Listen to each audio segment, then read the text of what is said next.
Hey, welcome to the 244th episode of Just Shoot It, a podcast about filmmaking, screenwriting, and directing. This episode is brought to you by patron Isaac Briding. I'm Matt Enlow. And I'm Oren Kaplan, and today we have Carissa Dorson on. She is a cinematographer. She has shot all sorts of things, including things with Matthew Enlow, my co-host. We go way back.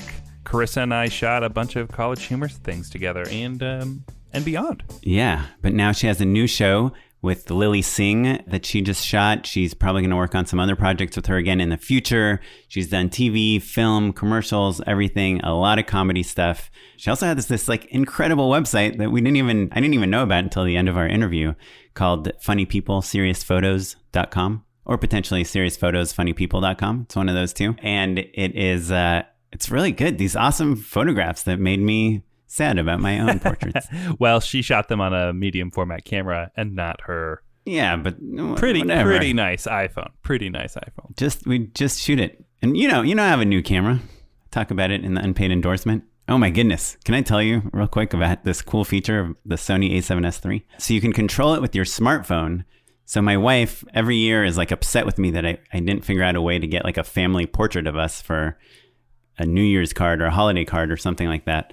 And we end up just like finding a bunch of photos on our phone and making some crappy collage out of them. But so this year, she's like, I think it makes sense because of like COVID and the quarantine and everything that we do like a selfie at home. So let's use your new camera and take a photo of ourselves. So what we did is I just put my Sony A7S III on a tripod in our front yard, kind of found a shot where the lighting seemed okay. And then you can control it with your smartphone. So I just kind of held my phone behind Kara and you can see the frame. So you can frame yourself up really easily just looking on the phone. And then you just hide the phone, you press the button and it takes a picture. And it saves the copy of the picture on your phone also. So that's cool, man. Yeah, it's like back in the days, you know, when you would like hit that button and the flash would break or whatever. And I felt it's so cool. And you can change the aperture, right? You know, settings, do all that stuff from your phone. And I also got this, this Ronin S2 thing. With that one, you can, have you seen this feature? You can connect your phone to the Ronin and you can use your phone as like a virtual joystick. Oh man, it's the coolest. That is the coolest. It's so weird. It's like, or you can even put your phone on a tripod, like literally just your phone on a tripod. And then as you move your phone on the tripod, remote had it. Yeah, your Ronin will do the same thing. So I can't quite figure out what you would use that for, but maybe you could put your Ronin on. Well, if someone is operating, basically it's how you get your second operator. So someone's moving, they're focused on, walking a certain direction or whatever. Oh, they're carrying the gimbal. Mm-hmm. Yeah. And then the other person is I didn't even think the camera. Of that. That's the. Oh, I literally thought you take the gimbal and you put it like in a hard to reach place. Like, I'm going to put this on a shelf and then I can operate it with my tripod from down here. Nah, bro. No. It's like, that's how you get your Goodfellas shots, man. Oh, so you separate the gimbal carrying from the operating. Interesting. Yeah. So one guy's just running around doing a backflip or whatever. Well, that's useless in a pandemic. I'm the only person here. I only want features that are useful for one person. One man band style. There you go.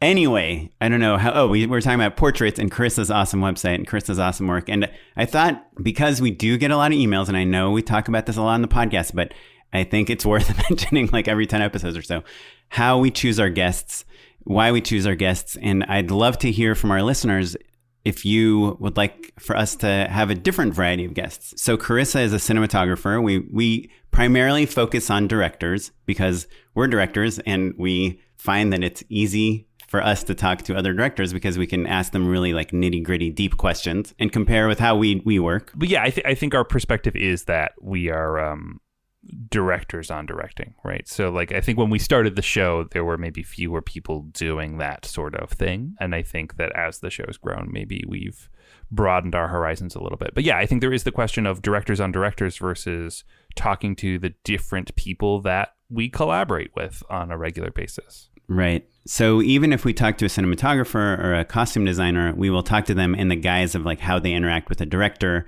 how what they do is important from a director's point of view to understand. And so with Carissa, one of the reasons we talked to her, even though you've known her, was because we actually found out about her from a publicist. And we thought it was actually interesting for a DP to have a publicist. And she's not the first DP we've met through a publicist, but we found that to be an interesting angle. And she's working on projects that personally, I think I didn't even quite realize that you had a relationship with her when we got the info about her. And I just thought her project seemed really cool. So I think that would kind of segue me to the next thing that we look for in a guest, which is something we talk a lot about on the podcast, is the middle class of directors, right? Where is the space between the person that like just edited a video on their iPhone and Steven Spielberg, right? And so I think for our criteria, we like to have directors on that make a living as directors and that it's not their first movie or their last movie. They're somewhere in the middle and it is their career. And the reason I feel very strongly about that, and I'll let you chime in a second, Matt, is because I think our listeners, like, they know how to shoot stuff on their iPhone. They know how to make that $3,000 feature. We get emails like 5 times a week about, hey, we just made a feature for $3,500. We'd love to come talk about it on the show. And like, sure, we could talk to those people. I think we have talked to a few people like that, but I don't think our listeners are tuning in to find out how they can like get free food for their shoot or get a location. Like, sure, that's useful, but we want to talk to people. I think our listeners want to know either how in their current career they can level up or move sideways, or maybe they're doing commercials and they want to get into TV, or they're doing TV and they want to get into movies.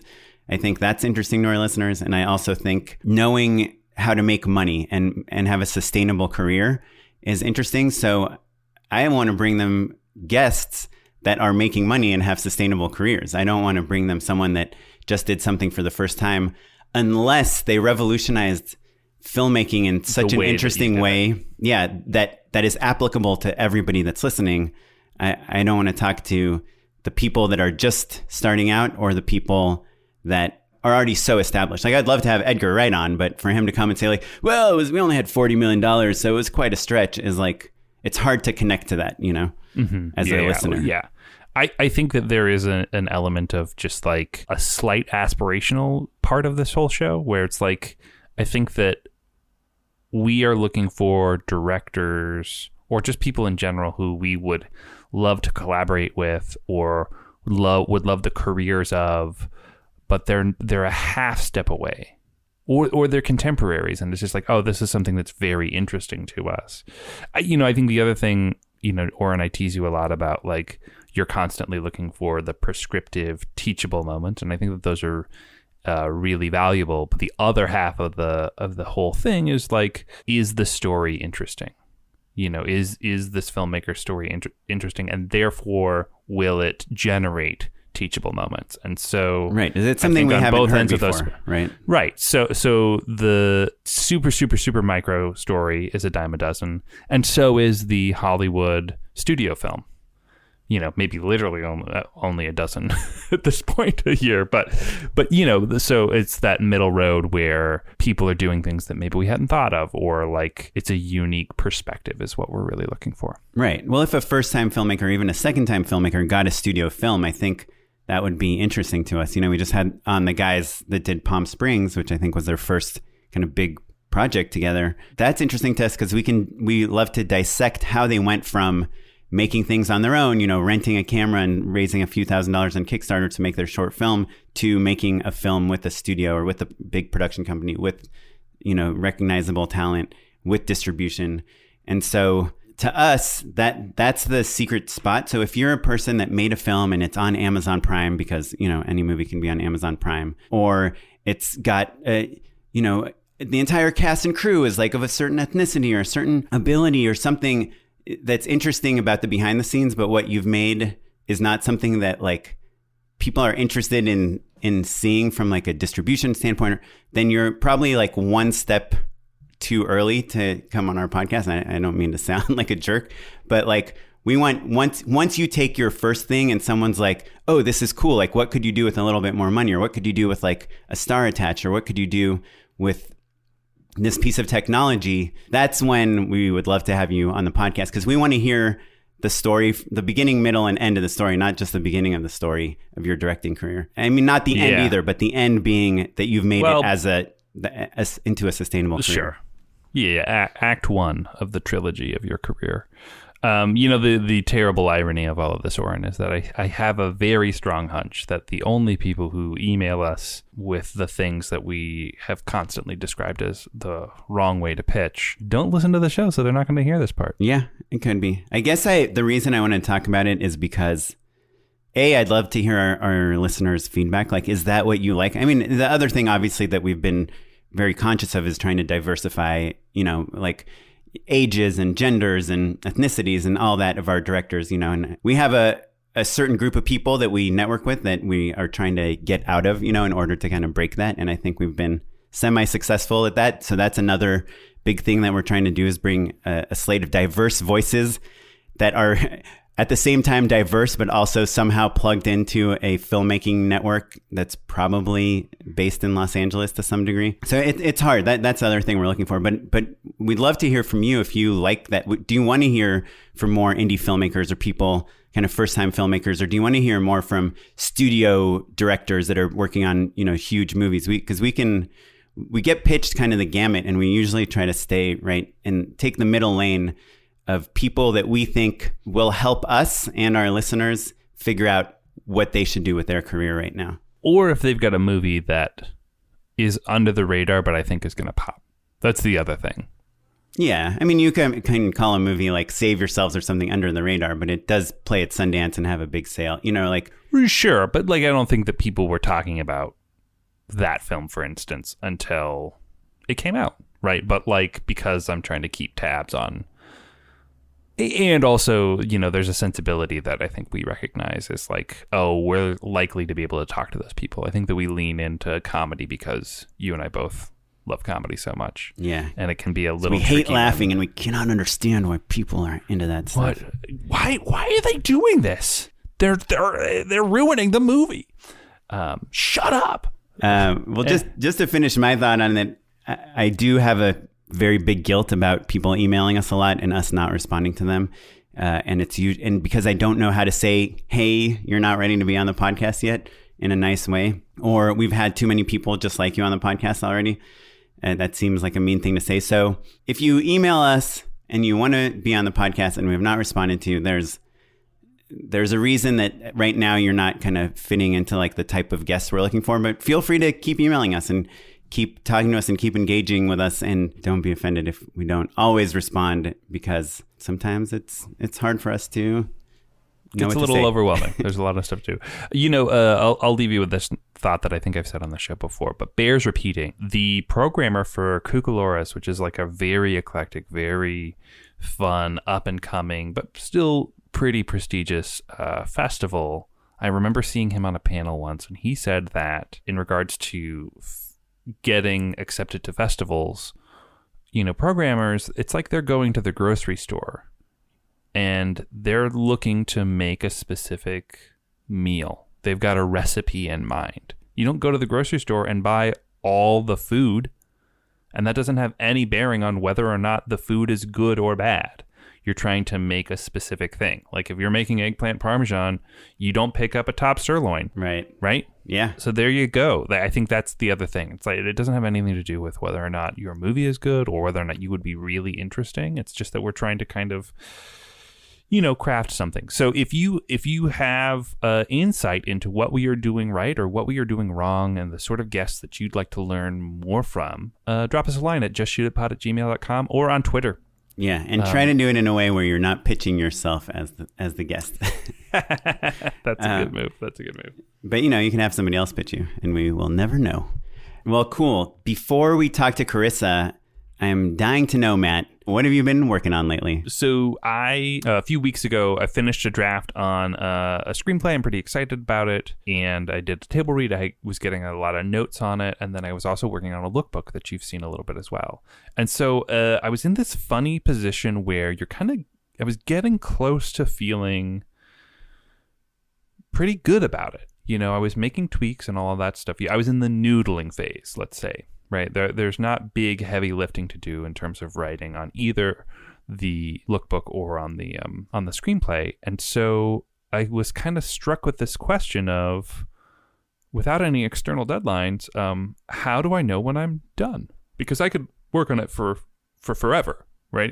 There's always a joke that could stand to be punched up, or a line of dialogue that could be tightened, or, some formatting to tweak. There's all, you could do it forever. Yeah, I can tell you the answer for me, which is if I don't have a deadline, then I never. Yeah, exactly. Never finish it. Yeah, that's exactly right. And in between when I realized I wanted to talk about this and now, I created an external deadline in emailing an executive friend of mine to be like, hey, I'd love to pick your brain about what I should do next with this. And so that person needs the time to absorb the material in advance of our meeting. And so I got to get it to her. Did you schedule a meeting? Yeah. How long is it from now? It's so we are recording it today is the 30th. Our meeting is December 3rd. Oh, like 4 days from now. 4 days from now, yeah.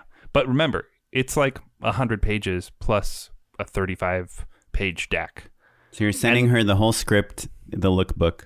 I mean, I think the lookbook is a very fun read, and you can get through it in like 5 to 10 minutes. But yeah. And true. And also is kind of mostly what I'm counting on. Like it's less that I'm looking for notes on the screenplay and more like, oh, who should I be thinking about? Who should I be talking to? Like, who can you introduce me to who would like to read this screenplay is kind of more what I'm looking for, strategy than actual story notes, though I would take her story. I mean, I guess the reason I think this is interesting is because if you don't think she's going to read the script, or if you think she's only going to read the first 10 pages of the script, then you can focus your time in a different way than if you think she's going to read the whole script. You know what I mean? I'm so glad you said that. And I think that I used to have that mentality, but you learn the hard way. They're like, there's 50 empty pages. Were you going to finish the story it just or says what? TK. Yeah, yeah, exactly. I've learned the hard way that once you send someone something, once it's out in the ether, you have to be prepared for it to be shared, right? Like if I give someone anything, whether it's a shot list or a working document of any sort, I have to be okay with literally everyone seeing it. And like that's like the best case scenario. What I want to have happen is for her to read it, be like, oh my God, Matt, you're a genius. I know 16 different executives who would love to buy this. I'm sending it straight to Steven and Ron and George as we speak. Forwarded, done. Right? I love George, cannot stand Ron. Yeah. But yeah, go on. So if that screenplay is not ready to be forwarded to people, then I should get it ready before I send it to her. And look, I think that ready can mean a lot of different things to a lot of different people. I'm fully aware that there are going to continue to be things that change about the screenplay. The second act is going to get tightened. We're going to change the entire description of a different character. We're going to add things. We're going to add things. It's still going to change significantly, but I have to be okay with people reading it if I send it to them, is the bottom line. Right. Yeah. No, I think that's an interesting dilemma. Have you ever done the thing where you're like, I'm just going to send you the first few pages, and if you're interested, let me know? No, because it's kind of the same thing. I've been, like I said, I'm noodling. I'm in that zone where like, it would be really nice if this, scene that is a page and an eighth was exactly a page, so that the next scene doesn't straddle 2 pages or something like that. Like those kind of real nitpicky, like maybe you're futzing with the margins a little bit or dealing with spacing or dropping a footer here and there. And I constantly have to remind myself, like, if you're cheating, then you're cheating, and it's going to show up eventually. Like there's no way to dodge those bullets, And so like, yeah, I can futz a line here or there, but the rate at which people, if I make 20 pages, if I squeeze them onto 15 pages of the script, it's still going to take 20 pages worth of time to read. And so it's just going to seem bad no matter what. Do you know what I mean? Yeah. Like you just have to cut 5 pages if you really need to get it down to 15 or whatever it is, That's where I'm at right now. That first act, right? Like you were joking, if she's going to read anything, it's going to be those first 20 or so pages. So they've got to be rock solid. Yeah. Really so that's good. where I'm focusing. And I mean, you hear of the people that also jump to read the last 10 pages. Yeah. I've never had this problem before. I feel much better about my first half of my second act and my third act, I think, are the strongest. And the first act is the thing that's still a little bloated. And it boils down to world building. I've never had something that's this specific with the rules. Yeah. Did you watch the beginning of It Follows? They do it really, really economically. Yeah. Well, it's because the thing that It Follows has that my movie does not have is there is one person in the beginning of It Follows who knows the rules and needs to tell them to someone else. Right. No one knows the rules in my movie. They have to figure them out along with the audience step by step. Yeah. Well, yeah. Have you seen Shazam? I have not. No. Oh, I think in the opening sequence, they kind of explain the rules in like a cold open. Mm-hmm. It's interesting. It's like a mythology thing, right? I bet they do like a storytelling style thing. Yeah. Yeah. Well, so that's it. You're sending them. Did you send them already? I haven't sent them yet. Yeah. Oh. I was going to send it before this podcast, but the first act is finally getting better. And so I'm going to finish it up before. May I recommend the EOD today? The first sentence of your screenplay be something to the effect of like, Brian was fucking pissed. ... Exterior, cul-de-sac. Yeah. And then you don't really need to worry about the sound of a pistol next to his head. Yeah. Ooh, and then Brian, voiceover. Let me start at the beginning. Yeah. It's my biggest pet peeve of all time. Oh. You got me. I want to know what happens next. God, I hate it. Look, Breaking Bad does that. Like it's the way to get into something exciting really quickly. Yeah, I mean that's like the like kind of low budget fix for Act 1 being boring, right? You takes the most exciting thing from Act 2 and just stick it in there for 10 seconds. 5 days earlier. Yeah. Well, great. So I hope you do. I've tried that. I've told Jacob, my manager, many times, actually in the last few months, that I'm going to send him something at the end of the week. And I just never sent it to him. So, hey, maybe that's why we have a strained relationship. But I don't know. I'm the last person you should ask. That's why I love deadlines. Just tell me when something is due and I'll just do my absolute best. Stay up until you get there. Yeah. And I end up actually liking the stuff I make because once I know that I did it under duress, I'm like, well, let's see someone else make something this good in 14 minutes. Yeah. Well, here's the thing, Oren. I don't think you are unique in that. I think everyone needs external deadlines. Oh yeah. I'm just really impressed with the people who are like, well, I set a deadline for myself. I promised myself I'd be done on Friday. Right. And there's people that hold themselves accountable, and then there's the rest of us. Yeah, my wife does that shit. I have no idea how she does it. If I were you, I would divorce her. Yeah. When you get around to it. Yeah. We'll see. I might send her an email. We'll see what happens. No, she's great. I was joking. No divorce, please. Can't handle more stress in my life. Okay, cool. Well, should we talk to Carissa? Should we tell people about our Patreon? How terrible would your life be if I got divorced? I'd just be like, Oren, you told me to get divorced, and now you're stuck with me. You'd be like, what are you doing right now? Like, I'm really busy. Okay, so what about busy, when are you not going to be busy? Hey, man, what's the deal with your Airbnb? Yeah, well, it's pretty good, actually. Okay, Patreon. Right. If you guys are not bored of us yet, go to patreon.com/justshootitpod. You can help support us. Thank you to all our patrons right now that support us. Even though we don't talk to you every day, we love you and appreciate you and are very excited to have you all in our camp. I don't know what you would call it, but it's really cool. Thank you. Check out patreon.com/justshootitpod for $10. You'll get a Just Shoot It hat. As soon as we get them, they're on their way. We're going to ship them out. I think we owe about 5 or 6 right now, but they are going to come. They're on the way. ASAP. Sorry about everybody. They are on there. Well, the order is in. Yes. I don't know if you've heard, but shipping is a little tricky right now. Yeah. Okay, cool. Let's talk to Carissa. So, Carissa, you're the fourth DP we've had on the podcast. Fourth time's a charm. The last three were real stinkers. Well, boy, so bad. Didn't even release them. No, I think they've I all been might have great. listened to those. I know Andy. Mm-hmm. I can't remember the other ones. But you do a lot of comedy, which is nice. Yes. Yeah. Because I feel like, we get pitched a lot of people through publicists and stuff. And I'd say we get a lot more like dramas and documentaries pitched to us than comedies. So it's nice to have comedy people on every once in a while. They're a lot less funny than you would expect normally, from my experience. Yeah. What's the saying? We take being silly very seriously. Yeah, see how not funny we can be? Real zinger.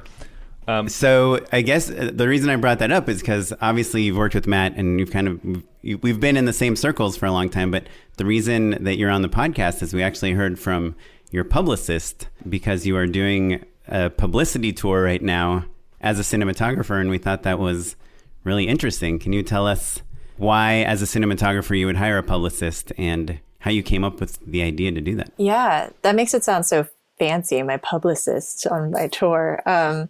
But yeah, it's something I just learned in the last month or so that I could even do. My friend who's a costume designer actually just did the same thing. And because she had a feature coming out, actually a couple of features that she wanted to promote and just get her name out there and actually talk about the job that she did specifically on those movies. And so I was kind of encouraged by her and a couple of colleagues to do this. And I was really uncomfortable with the idea at the beginning, just like reaching out to a PR company because I was like, I don't know if I deserve this. But yeah, I had a feature coming out, which is out now. And then I shot Sketchy Times, a comedy special that's out right now. And I just thought it would be good to talk about my work on it and get my name out there in a few articles maybe, because a couple articles had come out already, but I was never mentioned in them. And Oh, that's interesting. Sure. yeah. And not that's, it's hard, like whoever was being interviewed, like they can't mention every single person who worked on it. But I figured this was a way for me to kind of control the narrative a little bit. And yeah, just a good opportunity. Yeah, that's really interesting. And such a thing that, for people who've never, run a news website or been on the other side, right? Like I think, running the podcast certainly has reminded me of a lot of different things about the way that media works. And so oftentimes you're just getting a press release, right? And like anybody can write a press release, but having access to the list of outlets who are likely to cover whatever it is you're trying to publicize, oftentimes like costs money or a subscription fee or at the very least a lot of like long hard work of like collecting all of the different contact addresses of the different websites or publications you want to be a part of. But it's a thing where people are just going to kind of skim that release and maybe write a blurb about it. And maybe follow up with the publicist and say, yes, we'd like an interview or whatever, or not. It's very easy for people to just say no. And it's also very easy for them to just kind of take whatever that is in that press release, whatever the publicist wrote, and kind of just regurgitate that in some way, especially a lot of these websites that are really just trying to like churn things out. A publicist will just kind of spoon feed someone whatever it is there is to write. And oftentimes a cinematographer is left out, and even a director, like on a TV show, if I'm mentioned on something, it's always pretty darn low at the bottom of the list. And what credit they're, they'll bring up some strange credit as the thing that they mention, So it's interesting. So controlling your own narrative and kind of taking it into your own hands, I think is really interesting. Can you tell us what was the first step? What did you do first? I actually knew someone who worked at this company, Impact 24. He was kind of a friend of a friend who I had met briefly, but I had his contact information and just reached out to him and said what I wanted to promote and just said I was interested in talking to them about what it takes to get some articles and promote myself. And so then he connected me with a couple people there, and they've been really great. And they even did like a media training with me where I met with them and they just told me the common questions I would be asked. Ooh. And Can I you tell us practiced. what the common questions are? That's the first one, actually, Oren. Definitely, like what was your collaboration process on this project? Okay, we will not ask you that. What is next? the biggest challenge of your job? And the trick there is you can't like end it on a negative note. You have to go like positive. Oh, that's great. That's Oh. really good. Yeah. Yeah, it's just the challenge is just like trying to not have too much fun working with all these great people. It's long hours, but I really wouldn't trade it for the world. Yeah. I kind of exactly. feel like if you're negative though, that's when you get the press, right? When like Josh Trank comes out and says like Fox ruined my movie. Sure, but Like, only that's if when you're everyone Josh hears Trank. about you. You know, like if you've got a Fox movie, but if Carissa was like, yeah, I guess if you said that Lily was problematic, Singh is horrible. Yeah, that would be news maybe, but Yeah. not Or that you just, said that like, in any way. Budget. If you get like go down the budget rabbit hole of like dealing with that, then it's hard to come back from it, I think. And did you shop around with other PR companies, or were you just like, hey, you reached out and it sounded like the right fit and you just kind of went with it? Yeah, I reached out. They seemed great. It seemed like a good deal. And they were really the only company I was familiar with. So Yeah. I wonder if like, I have a lot of opinions on publicity. When I was doing like more viral marketing and like branded content and stuff, I felt like a big way to get views and to get heard was to like reach out to basically to do your own PR and like just email like BuzzFeed and Jezebel and everyone that was talking about whatever you're doing and try to pitch them an angle on why you were interesting to them. With the very big caveat that when you were doing this, Oren, people went to websites. And now that's they a do good not. point. You know, like this was before Facebook and Twitter had swallowed up everything. And so like being on the front page of Jezebel, for instance, did mean that you would get a handful of views from it and some coverage, and it would be meaningful. And people would say, oh, I've been to Jezebel.com before. I liked that website or whatever, Right. So nowadays, maybe you try to get someone to tweet about your project or something, right? Or you go on like the coolest filmmaking podcast in the world, and then Roger Deakins is like, no, thanks.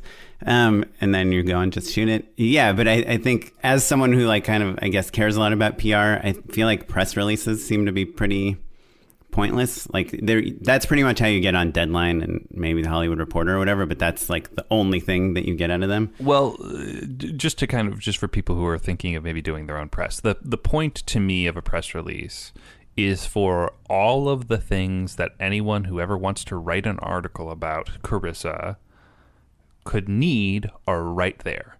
It's got all the links to there's like a link to all of the different high-res stills and links to the trailers for her new movies and, some great pull quotes and release dates, and all of that stuff is in a clean, easy to read package with maybe a few ideas for what the stories could be like. Like there's a lead sort of insinuated in there, and ideally if you're Carissa and you've paid a company to pitch you, they're leading with how great the cinematography of this new show is, for instance, or what's unique and interesting about it in some way, Oh, do you know how you were pitched to us, actually? Ooh, boy. I actually don't know what they said. Do you want me to tell you Yeah, the I'd love subject of that. the email? Because the whole thing about press, sorry we've hijacked it. We know you're an amazing cinematographer. You're shooting stuff for NBC, for all sorts of things. You have features, you have big things coming out. You're working with stars. You've done awesome stuff. Go to CarissaDorson.com. Super interesting. But I do think this publicity thing is really interesting because there are a lot of people that listen to this podcast. And even you, who've been doing this for many years, just realized recently that like it's not enough just to have a network. But if you want to kind of be on people's radar, it helps to get some publicity, even as a cinematographer. Yeah, I think it's interesting. And I figured because I know your podcast that we would talk about it because I was already friends with Matt, and it's just so funny that this is how this happened. Right. Well, this email subject that we got for you is how DP shoots both sketch comedy and horror. Interview opportunity for Just Shoot It. And then they pitched you both your Lily Singh project and and Darkness and Tenement 45, your feature, your horror feature. And so I guess they're trying to give us an angle, right? Like of what we can talk about. It's like, oh, this person is interesting. They have two different approaches to things totally on the opposite end of the spectrum. Right? Yeah. And so, we have some links to some of your work here, your website, some trailers and things. So I guess what I'm wondering is whether you realize this now, because this is like a new thing that people are doing, like Matt said, like kind of maybe some of the traditional things that we were doing like 5 to 10 years ago aren't as good at promoting ourselves. Because of just how the internet has changed? Or is it because you've gotten to a certain level where it's easier for you to get press on things because you're working with like these famous people and famous networks and famous things, and maybe on buzzy networks too, right? Your show is for Peacock, which like people are talking about now, Yeah, I think it might be a little of both. Like I'm definitely getting to that level where I think I have to like things are like this are a possibility, and also it could be a new thing. I really don't know. Like whenever I've seen crew members featured in an article, other DPs, I just assumed that they were really popular and the article reached straight out to them or whatever outlet, and that was probably not the case. But yeah, I never thought about it before. No, I think that's really interesting though, Carissa, because like it is easy to see your peers on Instagram or whatever and think, oh, wow, they're just getting hit up and Deadline wanted to interview them to talk about shooting a COVID show or whatever. And almost always it's the PR company reaching out, almost always.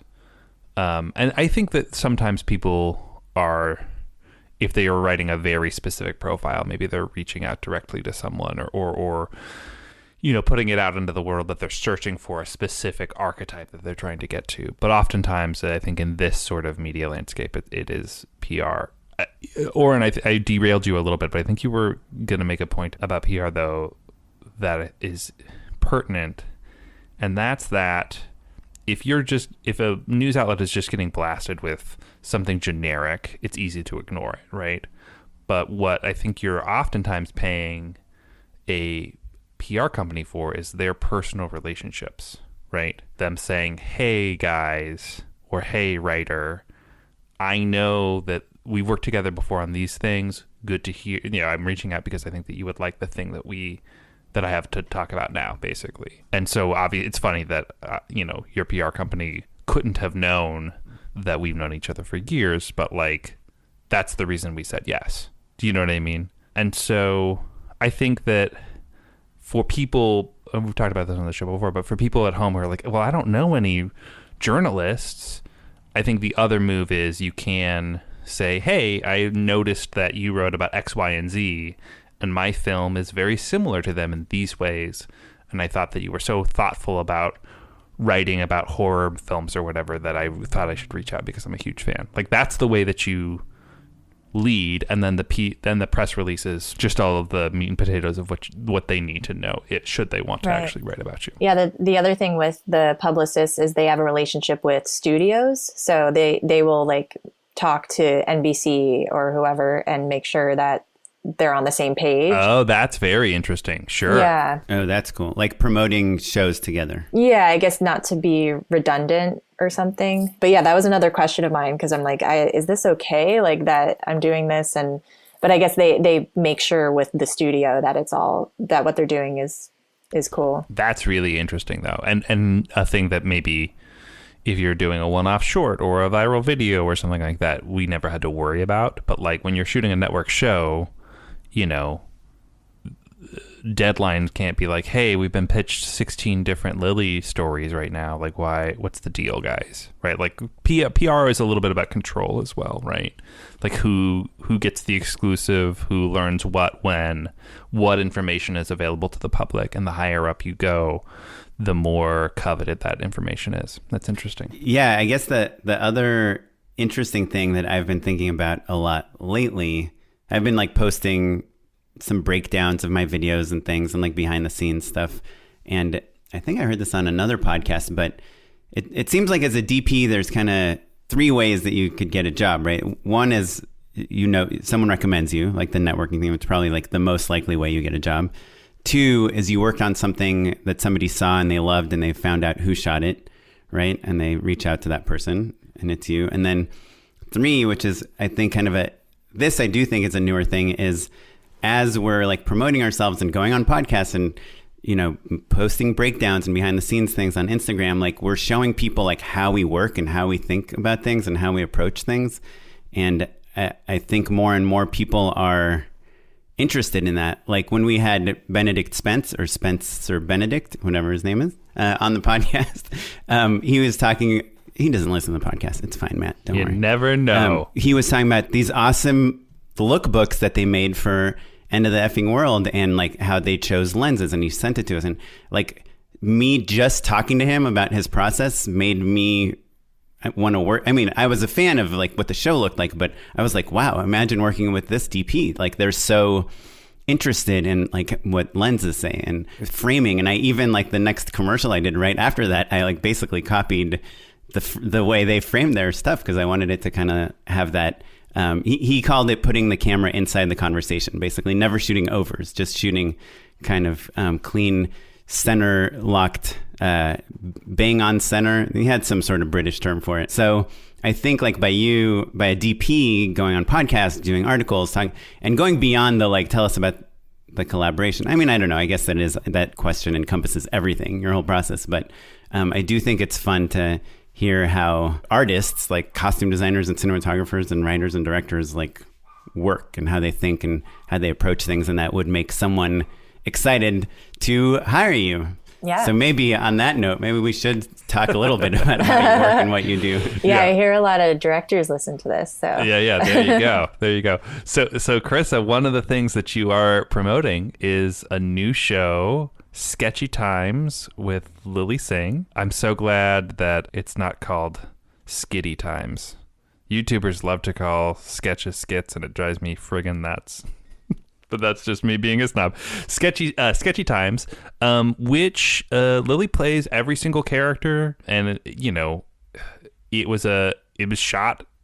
Tell us about how it was shot and the nature of doing kind of the most COVID of all COVID shoots for a network. I don't know if this would have come about if we weren't in COVID right now, because the whole premise was we shot in Lily's house with a very small crew. Lily played every single character, so we didn't have to bring in more talent who weren't wearing masks. And so I think, and because Lily's been doing that for 10 years, it was kind of the perfect time. And I have a background shooting sketch comedy, and was recommended to her, and we just kind of clicked right away and shot all of these sketches and we were trying to make her house look like a bunch of different locations, which was a challenge. Was she the director as well? She was the director as well. Mm-hmm. Wow. So it's really you two and the Crow's Nest, right? And then I imagine maybe the production designer or tell us, you said a small crew. What does that mean? How small of a crew it wasn't that small. It was like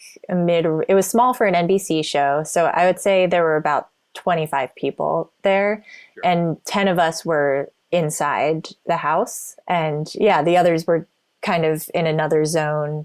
I don't remember how many people were in like the red zone. But there were some people who had to stay outside and only came in like one at a time to set up things and then left. What's the advantage of shooting in her house? Couldn't you have just rented a house and that was like fully sanitized and you could she wouldn't have to live with everyone's... It's less charming that way, Oren. Okay. I actually don't know where her house came into play. Like, that's totally true. And I don't think she would ever do it again. But like anyone who's had anyone shoot at their house. Hey, as a person who shot a feature in his apartment, your words to God's ears, Carissa. It's rough. It's pretty rough. And I think it was just her offering as a part of the pitch. Like, hey guys, this is easy.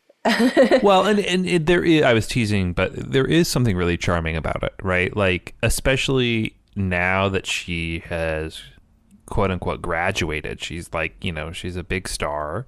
And so to do something that feels homespun and maybe returns to her roots in a way, but then with an elevated aesthetic and with a team, I think is really fascinating and kind of the best of both worlds, right? Yeah, we were definitely trying to find that balance of moving quickly and still doing it like the original Lily style, but kind of elevating the look a little bit more. Did she ever just hold the camera in her hand like a selfie and run around with it?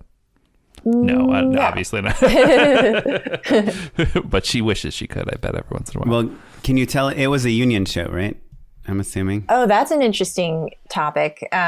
Yes, but not Local 600. It wasn't IATSE. At least my portion was not, because we signed, it was the same contract as her late night show, which is under the camera union for late night shows is called NABIT. And I don't remember what it stands for, but it encompasses like editors, camera operators, and then the props and lighting and grip were, I don't even know if they have grips. Like, it's just so different. Right, but like that stage was tech people and stuff like Right. that. yeah, stagehands Lighting union. directors. It was Local 33.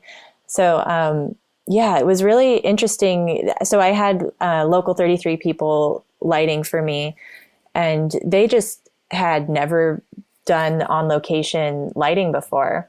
And they're lovely people, really great and collaborative, but I had to hyper skilled. It's just it's just so different. Yeah, like I'm not going to light the type of stage shows that they do. It's a totally different skill set. And so I kind of had to tell them what I needed and even teach them some things because they just weren't used to it. Wait, why did you not? You couldn't bring your gaffer and key Nope. grip, or so?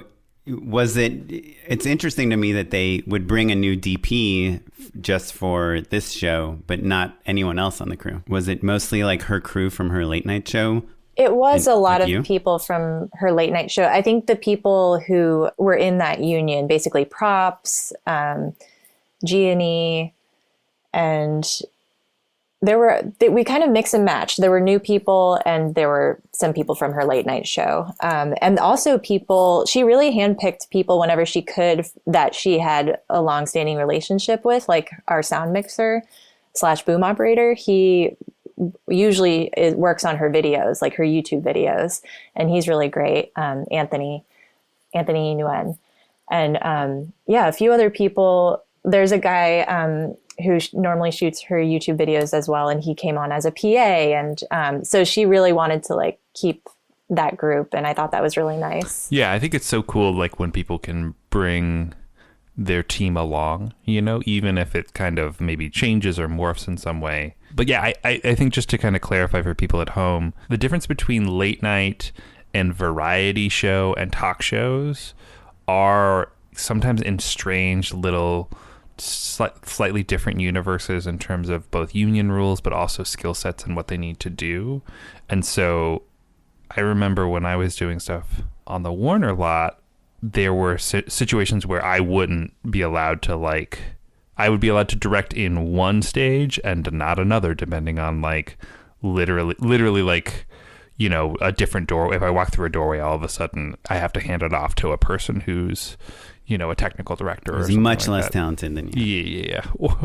just very, very different. But so those gigs are good too. Also, if you can get into like a late night or like a daytime talk show or something like that, they're lifers. You never let those jobs go because they pay super well. You've got like really good, benefits and like a schedule that's very clear. So you can schedule a vacation or whatever. Like as 3 freelancers, we're constantly Sounds really boring, Matt.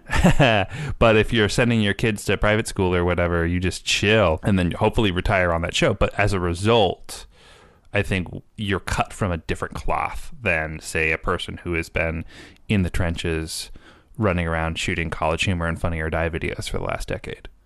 What were some of the things that you maybe pulled out of that toolkit, from the good old days? Was because this is a show that's both, really well funded, I guess, but maybe for lack of a better term, but still had the funny kind of restrictions of a College Humor video, Were there things where you're like, oh yeah, I remember doing this?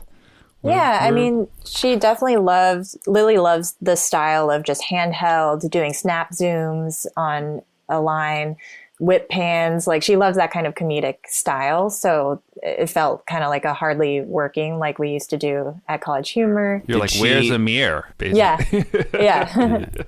Did she direct like those camera moves? Would she say like, then maybe do a snap zoom on this line? Or? Sometimes. Sometimes I just knew, or my camera operator knew to do it, but she would get specific if she wanted it on a certain line. And she's very knowledgeable. Were you not the operator?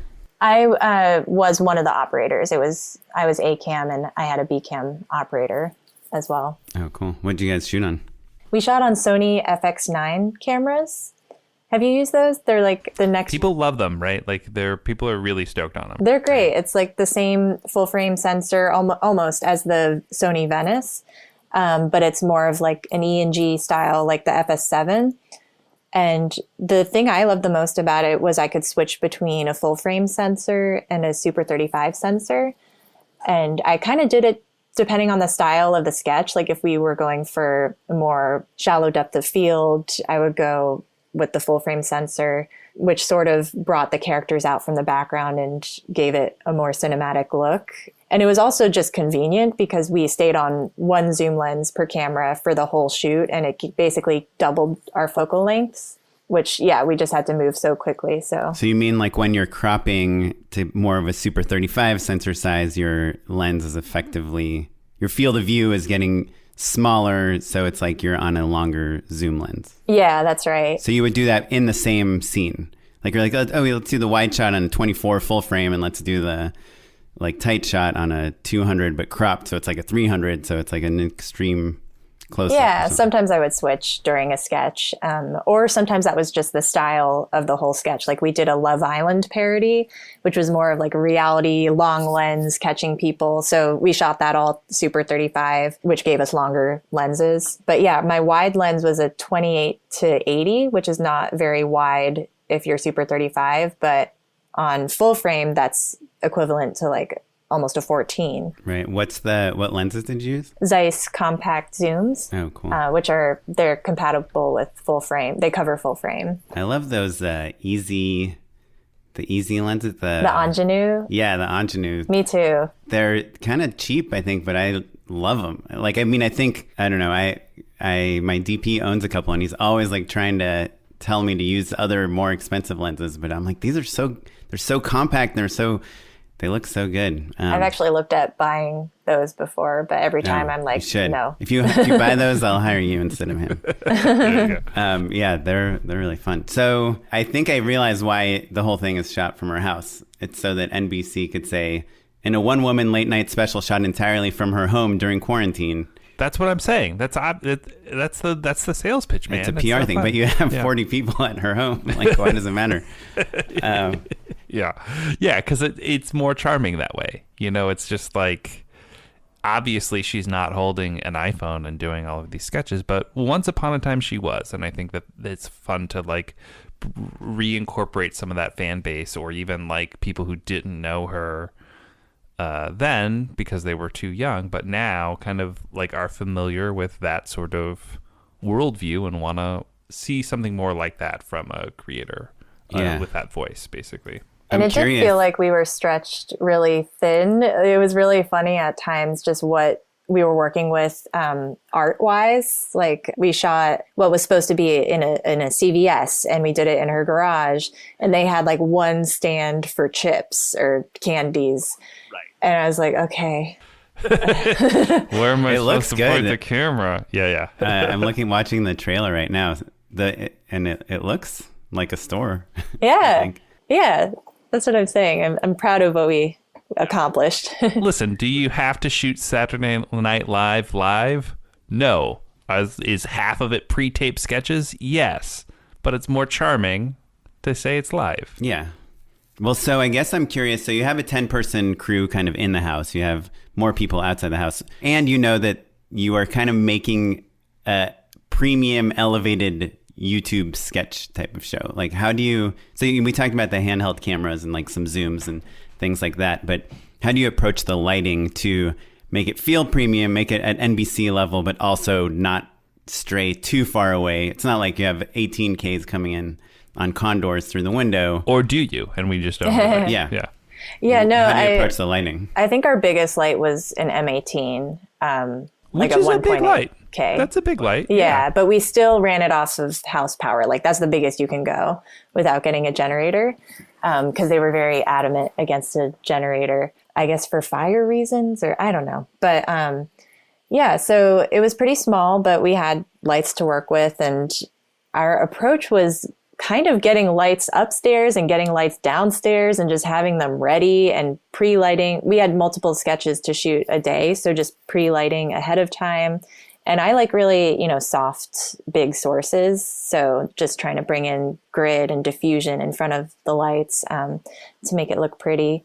And that my team was not used to big soft sources at all. They're used to like hanging Legos on a stage. Right. Or like 50 lights on the ceiling. Yeah, big directional lights that are that's really interesting. But they got used to it. They were great. They learned. And how are you sneaking in backlights and stuff? Are you using like polecats and all that, those kind of like sometimes indie film just tricks? A quasar tube armed over on a C stand. I think maybe polecats are over, Oren. I think that maybe a quasar on a C stand is the answer now, right? Well, polecat, if you want to see, like if you want to shoot in a hallway and you want to have someone backlit, you can't. I did use a lot of polecats on the feature I just did. So. Oh, cool. So one of which was Oren's, actually. Of course, that is why I'm pushing. Oh, that's why you're advertising. Yeah. Swing on down to Oren's garage. For those that don't know, it's like a pole that expands, and then you can lock it, and you can put it between two walls in any room, and then you can hang lights from it. Any two walls you want to ruin, whatever you want. I have ruined a few walls with polecat. But they let you hang a light when you're shooting in like a small house or an apartment, and you want to put a light above an actor, but you don't want to see the light in the frame. You would use this device it's a grip tool, right? It's a grip department thing. Yeah, like a wall spreader, but more of a shower curtain style. Yeah. More of the DIY wall spreader, I guess. Yeah. Well, the other part of this shoot was we rarely did wide shots because Lily's playing every single character. And we got to do... You don't have to worry about pants if you don't do wide shots. Right, exactly.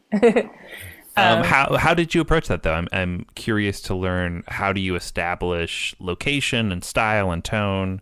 Were you ever comping her in? Like, were you ever like doing lock-offs where she was doing multiple characters at once? Or yeah, we tried to do that whenever we could. There's one of my favorite sketches, the Karen support group. I just felt like we needed a wide shot of all the Karens together. So we did a lock-off. There are a few others where we did lock-offs, but it's just a time suck. And luckily we had a second camera to pick off close-ups, but we just couldn't do a lock-off for every single sketch. So it was more just, trying to get a good medium shot to start out and just establish what they're doing. And we had a body double. Her name's Nikita Chandri, and she was wonderful. She was Lily's stand-in and body double. So we would have her kind of be dirty in the frame. Yeah. I think especially when you're trying to sell one actor for two different characters, I think that's an especially good reason to like shoot overs and things, right? Like just kind of pair them in the geography a little bit. Well, every movie, when one actor is playing two characters, has to have the obligatory like fight scene. Just to prove to us. That's cool. So is that out yet, Sketchy Times? Yeah, it's out on Peacock right now, and you can watch it for free. Oh, cool. Yeah. As long as you're in the U.S., I think. Right. Yeah. America first. So just to kind of call back. We have a lot of international listeners. I know. They're going to be like, ugh, I'm mad. It's a Trump rip. I know. Just to call back to the publicity thing before. So like, as a DP, you were saying you have these two new projects you're promoting, but like, are you promoting them because you want people to know that you are the DP on them, or because you want people to know about them? Like, there's no back end points or anything on a project like this, right? Where the DP gets paid if more people watch it or anything. Carissa Dorson is the headline news here, Oren. Yeah, just know that I did it. You don't have to watch it. But I mean, that's kind of true though, right? That's not what you're saying at all, but maybe, there is like having a name brand credit is kind of oftentimes the thing that helps you get that next job, so being able to say, oh yeah, I did this show for Peacock, is a big deal. Carissa, since we're kind of back on the topic of publicity, I think that there's another aspect of DPs in particular I've noticed kind of leaning into the Instagram and YouTube kind of tutorial sort of world a little bit more. Like I feel like I've seen you on my feed showing up in like Aperture videos or like, you know, on different YouTube channels and things like that. Do you feel like that is an important aspect of your career in gaining more work? I think so. Yeah, I think the social media aspect is really helpful. The Aperture video where I gave a lighting tutorial was just a fun thing that they reached out to me about. So yeah, that was definitely, I would say, outside of my comfort zone, but really fun and a cool thing to show people. And yeah, I think people were texting me that they saw me on that. So that's interesting you say it's outside of your comfort zone, because having known you, like I know you're like, you know, a quiet, thoughtful person. You're not like kicking down the door and being like, hey, I'm DP Carissa, here we go, like I'm the boss. You're not shouting at people or like, you know, you're like a thoughtful DP, you know, unlike most DPs. Well, but they're, you know, on the gamut of personality types, you know, you're not standing next to Maddie Libatique or something. Like you don't have like tattoos or like a trademark hairstyle or, you know, shooting crazy music videos, or you know what I mean? Like there's that type of, like, you don't drive a flashy car. There are those DPs out there that really want your Hummer attention. is not flashy at all. Yeah. Yeah, right. What's interesting to me about that, though, is that you are also one of the more social media savvy DPs that I know, you know? And so I guess all I'm trying to say is that, like, it's interesting for it to be outside of your comfort zone. And I would bet $1 million that the reason that Aperture reached out to say, hey, Carissa, would you come, you know, do this tutorial with us, which obviously like raises your profile, is through something similar that you've done. They probably saw another video or a post on Instagram or something, an article, and said, oh, she's somebody worth talking to. Do you know what I mean? Yeah, definitely. I think social media became very important, and it's weird. I didn't have an Instagram for a while when it first became popular, and I was like, no, never. And now I do really love it. There's always like there are bad sides of it too, like spending too much time on social media. But I think when people see me operating a camera on Instagram, they just think of me more, and they're like, oh, wow, she can do that. And people just know what I'm up to, which is weird. And I want to be authentic, and I don't want to have this like other persona on social media,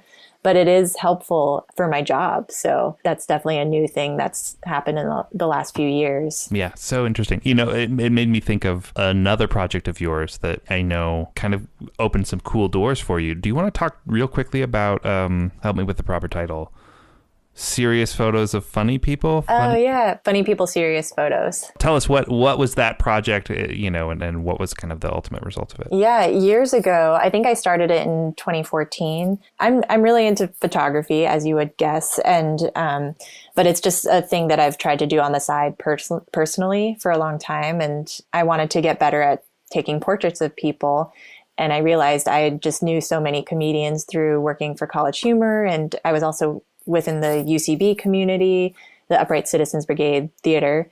And I figured comedians would totally be open to me coming and taking their photo. And it turned into, I really wanted it to be like naturalistic photos of them, not playing a character or anything, just being themselves in their homes. So yeah, it's something that I started doing, just asking improvisers mostly, because those are the comedians I know, if I could come take their photo, and we would just have like a relaxed photo shoot and chat. And later on, I added the aspect of asking them a question about their lives, and mostly about if they have any fear and anxiety in their work or just in their lives in general, and how they've been able to transmute that into their comedy, which I think is really interesting, because I think comedy comes from a dark place a lot of times, and I love how comedy can be used to bring so much truth. And yeah, I just think that comedians can be so vulnerable. So I started this project called Funny People, Serious Photos, and made an Instagram for it. And yeah, I guess it has a bit of a following. I haven't done it for maybe a year now, but I definitely want to continue. Well, and it's funny. I remember the ones that stood out to me are like the personalities that are the most extreme. Like I feel like Gabrus or like Natalie Palamides, you shot both of them, and they're like quite famous for being, you know, outrageous. Natalie has like her Netflix special coming out. That's so in exciting. December. I know. Oh, that's right. Oh, I forgot. Carissa is the number one Natalie Palamides fan of all time. You know what? Now I've got an endorsement. All right, we'll circle back on that. Okay. She was in Townies, right? Natalie was in Townies. Yeah. But yeah, she's got a Netflix special coming soon.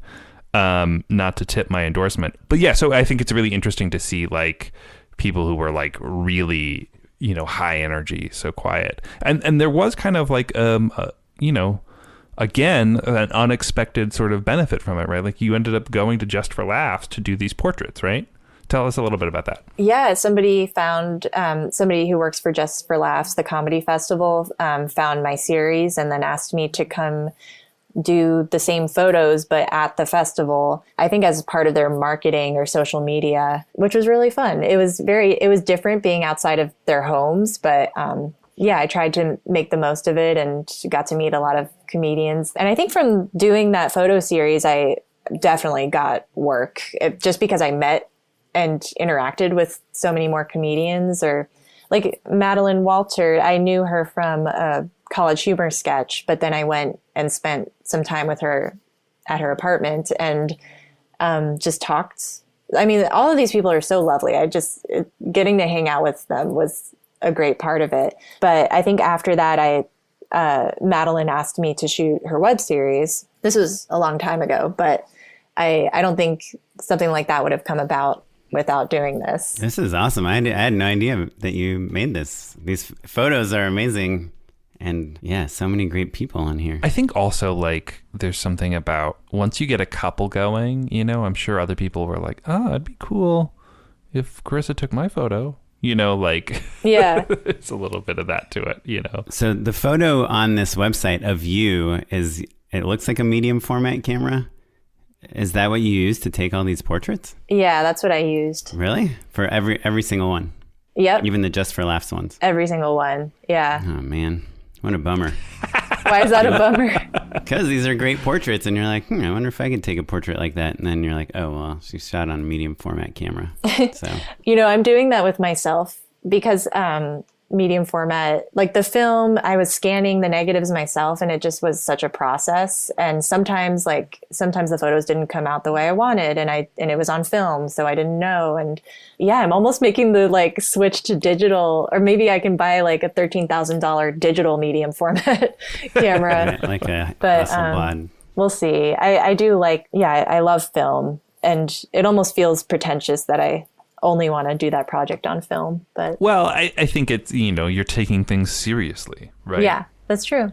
Right. Yeah. Well, speaking of like awesome looks, I'm curious about Darkness in Tenement 45. I have not seen the movie, but I've seen the trailer, and it also has like a really awesome cinematic look with like really stylized color and stuff. I'm curious if you can tell us a little bit about that project, and also how you approach a stylized look as a DP. Yeah, I think this was really exciting for me at the time because I work so much in comedy, and doing a psychological thriller gave me the opportunity to just play with lighting and heightened visuals and a lot of wide angle close-ups that are creepy. And yeah, there are these dream sequences that happen in the movie that were really exciting to me, because basically, I should say, in the movie is about a group of people during the Cold War who board themselves up inside a tenement building because there is an order to quarantine because there's a threat from the Soviet Union. So it's really... You made this movie pre-COVID, obviously. Pre-COVID, a couple years ago, actually. And it's just coming out this year. So yeah, we never would have guessed the state of the world right now. But as far as the approach, we wanted a sickly feel. Like, it's a very green, muted movie. And the characters are living by candlelight, basically, because all the windows are boarded up, but we didn't want a warm feel to it. So, oh, interesting. Yeah. Yeah. How did you approach that from a practical level? We did camera tests beforehand, and I basically tried to dial the color temperature as low as possible to match candlelight and make it basically white. And then we put a lot of green tint in camera. And we specifically tested the wallpaper because our production designer knew that the in-camera settings would change the way her art looked. So that's I don't often get to do tests like that. So it was cool to actually see what it looked like. And it helped art team a lot to know that as well. Yeah, especially when you're, and then listeners, you can check out justshootitpod.com if you want to check out the trailer just to get a sense of the color profile that we're talking about. But it is so hyper stylized, and I guess it would be easy to underestimate the ways in which things change or photograph differently than you would expect because of those heavy stylistic choices. Right. And our aim was to use actual lanterns and candles to light on their own. Some of the time, we weren't always able to do that, but we had Panavision ultra speed lenses that were very fast. And we also shot on an Alexa classic camera, but dialed the ISO up to 1600. So we were in very low light situations, but we were actually able to let the candles play and actually light our characters a little bit. And how do it was a Panavised Alexa? Yeah, Panavision helped us out. Alexa Lopez is the rep I always go to there, and she's amazing. At first I was like, oh, I don't know what an Alexa Lopez is. Alexa is talking. I'm not in my home, by the way. I'm visiting some friends, so I'm very surprised. That's great. Alexa Lopez is not showing anything. That's hilarious. Yeah. So, and how did you get that job, or do you know the director? Or yeah, we actually went to school together. So I went to Florida State Film School, and Nikki Groten, the director, was in my class, along with the two producers, Simone Lapidus and Crystal Collins. And it was a largely FSU crew as well, and mostly women too, which was exciting. And we all worked together really well, even though it was it was a passion project. We were just all pitching in and working for low to no money. So yeah, it's funny. I feel like, we talk about how oftentimes, you'll meet a group of people, a group of friends, and they all move out from the same college together, basically. And I always think of, there's like a handful of SFU people who are all kind of around the same age and moved out at about the same time. And they'll kind of all typically crew together. And it's just a good example of just like, you can go to film school on the other side of the country or the other side of the world, and like, that alumni connection will still be the first few people who are hooking each other up with work, and I would be surprised if there wasn't a few FSU people on the Lily show, for instance, Yeah, my AC, Ileana Ipes, was FSU from much later than me. I met her when she moved out a few years ago, but yeah, we definitely stick together, and it's definitely one of the best things about film school, the network. That's awesome. And was the movie already financed when you were brought on to do it? They raised the money through a Kickstarter, and maybe not all the money, but they raised $60,000 through a Kickstarter. So I was brought on before they raised the money. It was kind of a long process, actually. But I wasn't really involved with the fundraising aspect. Right. Because I see that the director was an assistant to a kind of famous producer, right? The guy that did produce Zombieland and a bunch of other things, Curb Your Enthusiasm. Yeah. Do you know, were there any connections through him that helped get this movie made or distributed or anything? I actually don't think so. Yeah, if there was, I don't know. I know he was supportive of her, though. Like, she was working for him like during that whole time, and he let her take off to make a movie. It's pretty great. So, yeah. That's cool. And how can people watch that, Darkness and Tenement 45? You can buy or rent it on iTunes or Amazon, probably other platforms as well. Yeah, so it's just available. I'm going to steal a Jordan Brady question and ask you, is there anything that you thought we were going to ask you, or that you think we should ask you that we didn't ask you? Well, there are a couple things that I kind of wanted to mention, I guess. But Sure, one of them is I really appreciated how Lily Singh on Sketchy Times, she really wanted to hire a female DP and she wanted to bring on a diverse crew. And even though she didn't know me, she asked around and got recommendations. And I think she really wanted to make the effort, and I appreciated that a lot. And I just love how she brings that into her show too. Even in the writing, she makes sure the characters have names that represent the world, not just like John and I don't know, just like diverse names. And it was really John is the worst name. It's like a toilet. But yeah. Yeah. But yeah, she's super inclusive and stuff in how she puts together. Yeah. And everything I also think it's important to mention, or interesting to mention, that she has a longtime collaborator, Taylor Brooks, who edits her videos and has been doing that for a long time. And he was another like huge role in this shoot. He basically AD'd the whole shoot, and we were like a creative triangle, me, Taylor, and Lily, because she was just pulled in so many directions, and I would try to pull her out of hair and makeup sometimes or go there to ask questions. But Taylor was like another part of her brain, and I could kind of go to him as well. So that's cool. I'm curious, actually, just because we don't talk to that many DPs, what do you look for from a director that makes you like really enjoy working on a project? Like what are some kind of like do's and don'ts that you see with directors? I really like decisiveness. And I like when they don't go for too many takes too, or just know when, I don't know, like. Know when enough is enough. Right? Yeah, exactly. Yeah, just when they know what they want. And honestly, in the collaborative process, sometimes I feel like in the previous podcast of yours that I listened to, this was brought up, just new directors being afraid to say no to people.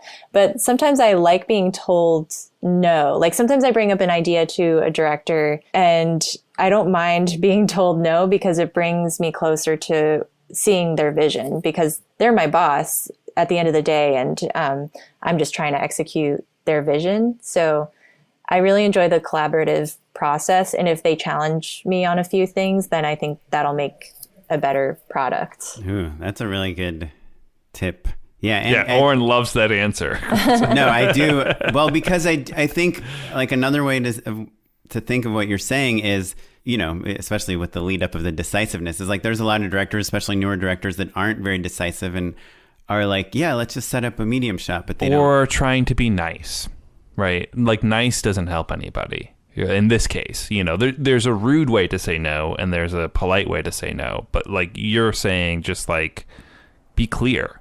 Like if that's not what you want, well, great, saying no is like an opinion, right? Like giving you guide rails of like, let's frame people in the middle, or let's frame people on the left, or let's always kind of, you know, when we have two characters, let's close frame them, or whatever it is, or let's not do backlights for this character because we never know where they're coming from. Like all those things I think are exciting for a DP to hear from a director, whether they like them or not. Just having an approach is better than just being like, yeah, okay, that's good, right? Yeah. Yeah, and I think I'm very rarely going to be super precious about something. Like, I think if I feel really strongly about something, then the director is probably on the same page with that anyway. So yeah, I wouldn't worry about that too much if you're a director. I just did a shoot where it's basically the whole thing is one very, very, very, very, very long locked off shot. And the DP, obviously, like hours into the shoot, like pitching, like, what if we do this? What if we block that? Like just he was pretty much bored, you know? And I was like, I love the idea. I love that you're trying to come up with ways to add variety, but like, no, we can't. Like the whole premise is this is one shot and it needs to like seamlessly cut back into itself. So we can't just like randomly change things. I know it's more fun to do that, but it's going to break what we've already set up. And he was like, yeah, okay, good point. So yeah, I think that's fun. I love crew that challenges the director and, you know, director that challenges crew, because I don't think I think you get better at your job much faster when you do that. Yeah, that is true. That is true. And again, I think that there's a diplomatic approach to all of this. We're not saying be a jerk on set, but like, I think depending on how you're raised, like I was raised by a family of people who my family is quite direct, but maybe to a fault. Sorry, everybody. But one learns how to be, wishy-washy as a way of maybe a form of being polite, right? Or not wanting to be too pig-headed or whatever, that's a learned behavior that gets taught to you over time. Like and avoiding conflict. Yeah. Mm-hmm. Yeah, exactly. And like, especially in this circumstance, avoiding conflict can really make everybody's life much worse. Right. And it's not conflict, right? It's just having opinions and not being scared to say them out loud. On that shoot I just did, I got what I thought was like a big compliment, which is it was a 2-day shoot and we had a ton of scenes, and it was an AD that I had never worked with before, and one of the actors like, oh, how do you guys always work together, about me and the AD? And I was like, no. And then the next day the actor again is like, you were lying to me about that, right? You guys like work together all the time, because we had, even though we like butted heads a little bit, we had like a really good rapport. And he was like, no way, you guys must have worked it, like I see you guys working together. And I was like, no, that's not my first time, but we both feel comfortable telling each other what we think, and it comes off as people that have like a relationship. And I was kind of oddly proud of that it seemed like we had worked together many times before. Yeah. I love when personalities mesh really fast on set. I think that's the nature of this industry a little bit. You become a family really fast. Do you get annoyed by, just on that thing, do you get annoyed by directors that are like very technical, that like don't tell you like, oh, this feels like a little harsh, can you make it better? But instead say like, what do you think of like widening that Fresnel light, or maybe bouncing it off of like the wall to kind of give, what do you think about directors that are like very, are trying to prescribe like technical solutions instead of talking about their goals? I mean, I usually don't mind when a director is technical, because I work with a lot of different types of directors, and some are and some aren't. But I think if they were getting that specific, I would have to ask, like, what is the effect that you want, just so that we're on the same page. Because if you're getting that specific, I might still not know what you're asking for. And when they get specific with lighting too, I feel like sometimes my ego might be a little bit bruised, but at the end of the day, it's better that they say something. Of course, if they have a problem with it, then I'll be okay with it a minute later anyway. I feel like whenever I'm like, hey, that Fresnel's too hot or whatever, it's at best 50-50 odds that changing that specific thing that I prescribed actually results in the outcome I wanted. It's like sometimes it's right, like there's some things where you can really, you have a really strong sense of what the lighting setup is really doing. You look at a book light or you look at negative fill or whatever it is, and you get a really good understanding of it. But every once in a while, it's like, oh, this is just more complex than I'm realizing. And so tweaking that one little, it's not like tweaking art. Like when you move the potted plant 2 inches to the left, you know exactly what it does in the frame. Whereas like, light has much more, it's more reflective, right? There's just a lot of different nuances to it. So sometimes it works and sometimes I just make things worse. My favorite was when I'm like, hey, can we let's just put it on the slider and put it over here, have the camera over here or whatever. And then the DP's like, oh, okay, yeah, we'll take care of it. And then he'll set it up on like the Dana dolly, and then it's like not quite working. And then he's like, yeah, you're right. Should have done the slider. That's when I'm my happiest moments on set. Yeah. Oh my gosh. But oftentimes he's right and I'm wrong. Well, cool. Well, thanks for chatting with us. We're excited about your movie and your sketcho, and obviously all the millions of other things that you do. One of the interesting things about DPs is they just work on way more things than directors do. So do you have anything cool coming up? I can say I'll probably be working with Lily more, so that's exciting. So yeah, more to come on that. I can also plug something that's totally random, but it's part of my photography. I am launching a Kickstarter soon for my first photography book called Conversations with Dad, and it's launching November 29th. I don't know when this is coming out. Yeah. Pretty soon. Cool. Yeah. Yeah. So that's a project. It's photos sent back and forth between me and my dad as a way of just staying close to each other. And it's basically a visual conversation where neither of us, we're very quiet people, and he's a man of few words for sure. And it's an activity that we can do instead of talking. That's cool. Is he also shooting on a medium format camera? No, he has, he's actually dug up some old photos from the 70s that are 35. And he just mostly uses a digital, like, point and shoot camera. Awesome. Yeah. Well, Carissa, do you mind hanging out to endorse with us? Not at all. I'm excited. Unpaid endorsements. So, inspired by this conversation, Natalie Palamides, who is a actress that starred in Townies, which was a series that I did a couple years back, has a Netflix special coming out called Nate. It comes out in early December, I think December 1. It's a one-woman show where she plays the titular character, Nate, and it is bonkers. Carissa is maybe the biggest Natalie Palamides fan. Is it like Eric Andre bonkers? Mm-hmm. Yes. Yeah. Like she plays this guy, right? That works out or something? She plays this guy. It's about the nature of consent and masculinity. She does not wear a shirt. She wears a jacket sometimes. Not to spoil too much, she wrestles a person from the audience. There's a lot of uncomfortable audience interaction. It's quite uncomfortable. And she feeds off of it. She loves it. Yeah. And wait, how have you guys seen it if it's not out yet? I went to a taping, actually. I think you might be able to see me in the trailer. In the Netflix special? Oh, Mm-hmm. cool. Yeah. But I was sitting, Amy Poehler is the EP on it, and I realized that she was sitting quite close to me, and she has a very memorable laugh, and so like you get taken out of it every time. You're like, oh my god, Amy Poehler's laughing behind me. Amy Poehler ruined another thing. Great. But Carissa, you would probably know, is there any way for viewers to watch Natalie's first one-woman show? I don't know.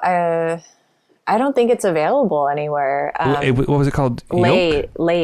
Pardon me, Laid, yes. Which I learned that Carissa is a big Natalie fan because I saw her at one of these shows where Natalie plays a egg that lays eggs and then eats the egg and then continues to lay more eggs and probably lays, I don't know, like 3 dozen eggs in front of you in this giant egg costume. The first half of it is silent. She's like very into clowning. And I remember very distinctly towards the end, she like pulls out, I don't know, something strange. But I remember after the show, you were like, one time she pulled out a raw fish. Yeah, I had gone to many. Basically, Natalie would workshop these shows at the Lyric Hyperion Theater. And so I saw Laid probably 3 times, and I saw Nate 3 times as well, and there would be a different thing each time. And yeah. So they're kind of evolving and strange, but yeah, that's my endorsement is Nate out on Netflix. I have something to add on to that. If you see any of the Netflix promos for Nate, Natalie will be talking to another character on a microphone, like a podcast-like setting. And they will be using our microphones that the Sawhorse guys borrowed. What? Oh, man. In order to record it. Oh, dang. That's so exciting. Well, there you go.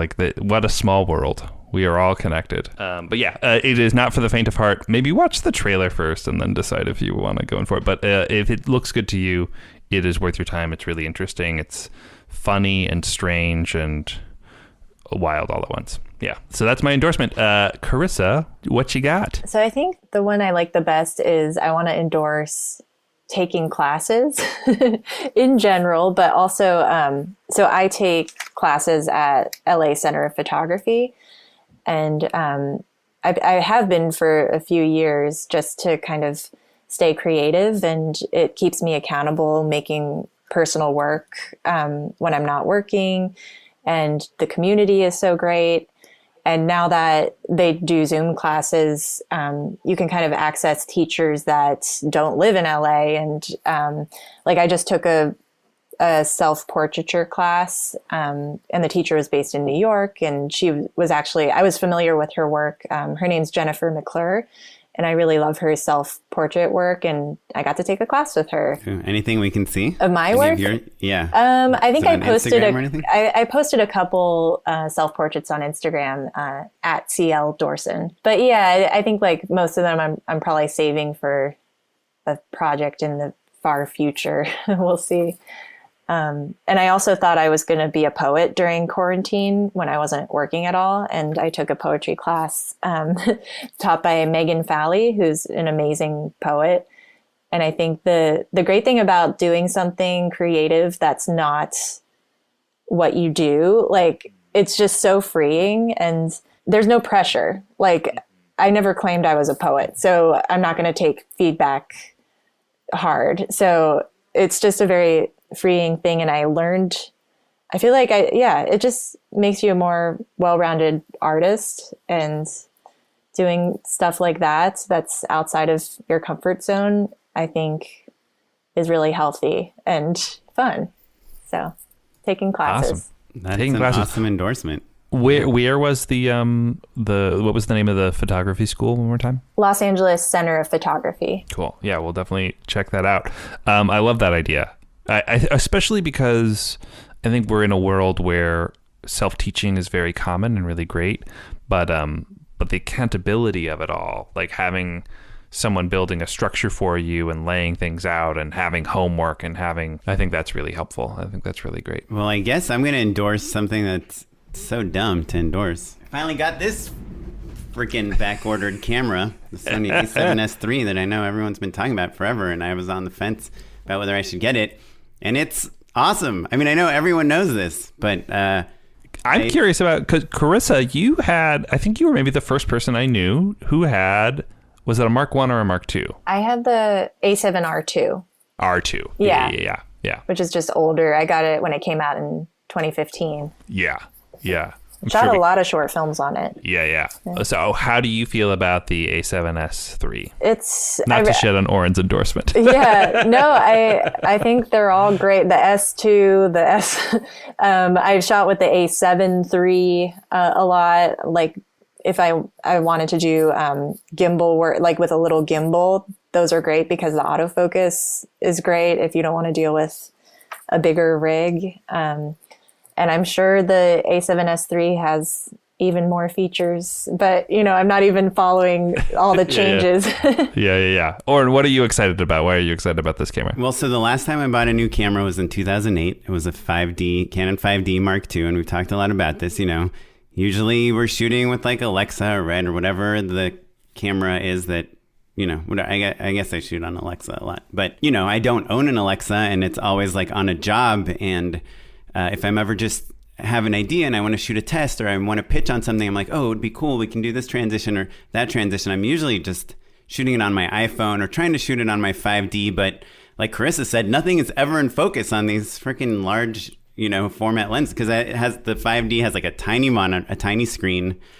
And I don't know. I just like thought for many, many years, I haven't shot anything by myself. I'm just always working with like a bunch of people and a crew. And during COVID and quarantine, I started shooting some things on my drone and my iPhone and my 5D. And I was like, I think it's time to get back into that, like the excitement of making your own stuff. And I just want something. Matt and I disagree about this all the time, because Matt's like, you could get an Alexa Classic for like $5 to rent.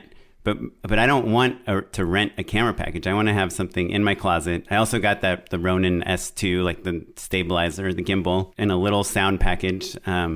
Just a couple, like this XLR adapter that connects to the Sony A7S III that has a little shotgun mic and can work with a lav. And I can just shoot stuff totally by myself, like with my kid or with my wife.